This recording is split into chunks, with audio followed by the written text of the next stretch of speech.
untuk memberikan masukan atas kebijakan-kebijakan yang sudah ada di hari ini. Karena ini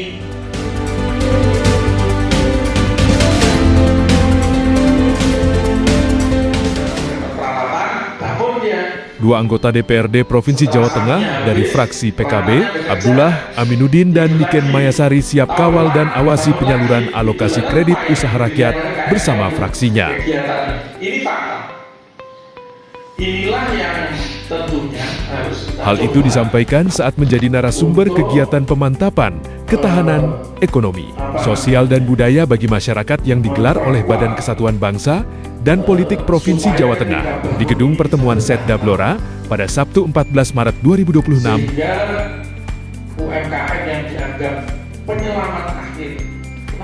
Menanggapi keluhan sekaligus keresahan para pelaku UMKM di Blora yang kesulitan mengakses kredit usaha rakyat yang disalurkan melalui berbagai perbankan milik pemerintah maupun swasta. Baik Abdullah Aminuddin maupun Niken Mayasari merespon dengan baik. Akan menindaklanjuti pada rapat fraksi dan ditangani oleh Komisi C yang membidangi.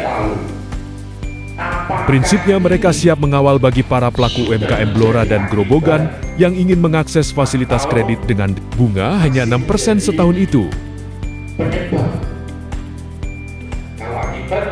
Aminuddin mengungkapkan perlu ada upaya serius dari pemerintah, dalam hal ini Dinas Perindustrian dan Perdagangan, serta Dinas Tenaga Kerja untuk mendorong UMKM agar benar-benar naik kelas.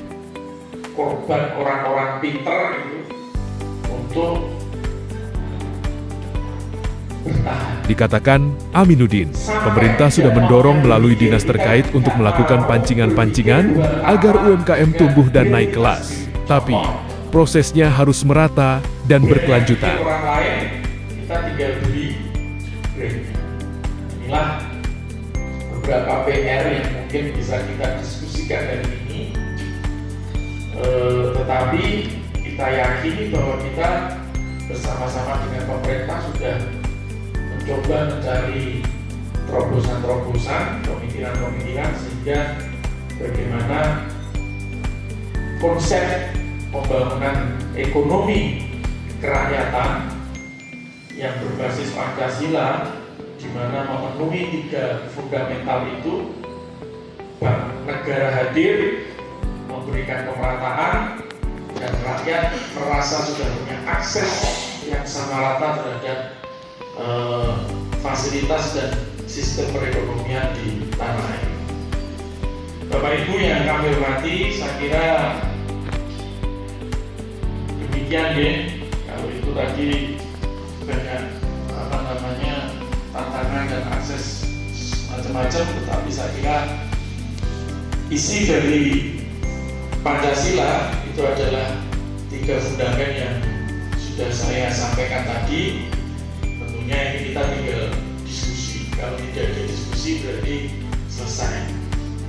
Percaya wakilnya kan gitu. Tapi saya dan rekannya ini jadi terbatas untuk membuat frame, membuat bingkai. Bagaimana sebenarnya rakyat kita ini berkeinginan atau rakyat kita ini punya usulan, sehingga program yang telah ditampilkan pemerintah hari ini kita mempunyai peran dan fungsi untuk memberikan masukan atas kebijakan-kebijakan yang sudah ada di hari ini. Karena ini yang pertama ada mulut usahanya, ada laporan keuangannya dengan baik, dan yang penting tidak over financing. Over financing itu ketika ada 2 ya, cek BI checking.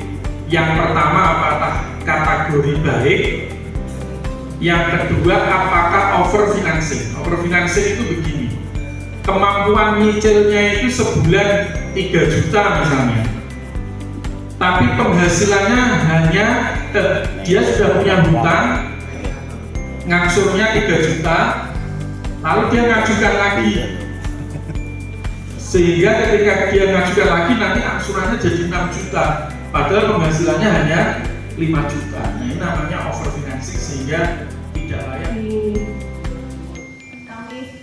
Kami semua ini pengen KUR itu tanpa agunan untuk UMKM yang di bawah 5 juta.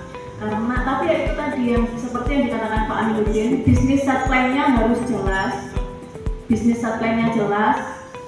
pembiayaannya nanti untuk angsurannya juga jelas. Jadi sebenarnya bank itu asal semuanya tersistem, terstruktur dan juga bertanggung jawab, itu sebenarnya mudah untuk kita membawanya ke salah satu bank yang mengusahakan KUR. Tapi rata-rata masyarakat ini belum siap untuk bisnis set plan-nya yang rapi.